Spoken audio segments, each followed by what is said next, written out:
decreased by 3 shillings, making it slightly more affordable. As we move forward onto matters construction, it is that there is a platform called the e-permit platform where, architects and construction industry can get their permits very easily. But the uptake and the usage of this particular space or platform has not been that encouraging. Listen into this. The building industry is a significant contributor to the country's GDP, providing direct and indirect employment to thousands of youths. It's worth noting that the County of Nairobi has experienced a decrease in revenue collection in the first half of the year as compared to 2018, and it is imperative that the system is regularized to avoid further decline. AAK recently conducted a survey among our members. Our members are the primary users of the system, to investigate what challenges they were facing. So any building approval that has to be put in has to be logged in by a registered architect.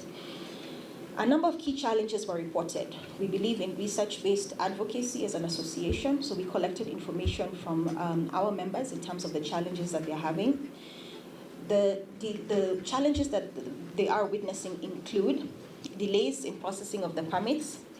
In some instances, it's taken up to 2 years to get a permit. To further streamline the sector, e-construction permits were introduced in a quest to ease business, cutting down the cost of construction. According to the Knight Frank Kenya Market Update Report for the first half of 2019, the value of building plans approved in Nairobi County decreased to Kenya shillings 48.54 billion in the first quarter of 2019, a 19.2% drop from 60.11 billion Kenya shillings in a comparable period in 2018. This press conference that we've held is ideally to give awareness as to the delays that the industry is facing in terms of construction permit approval. Right now we have a backlog of about 2 months of no meetings.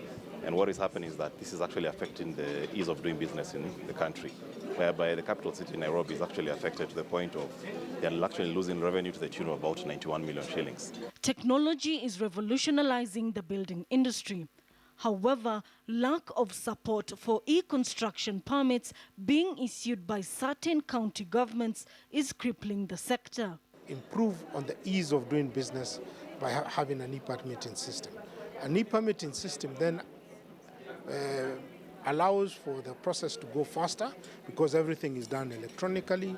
You submit your building plans electronically, they are approved electronically, and you can be able to track the progress of your plans approvals through the system. Secondly, it reduces human interventions because when there is human intervention, then that is where a recipe for corruption and the delay in the process. All right, so there you have the utilization of technology in the construction world, and actually architects and counties are being called to take up this particular platform and utilize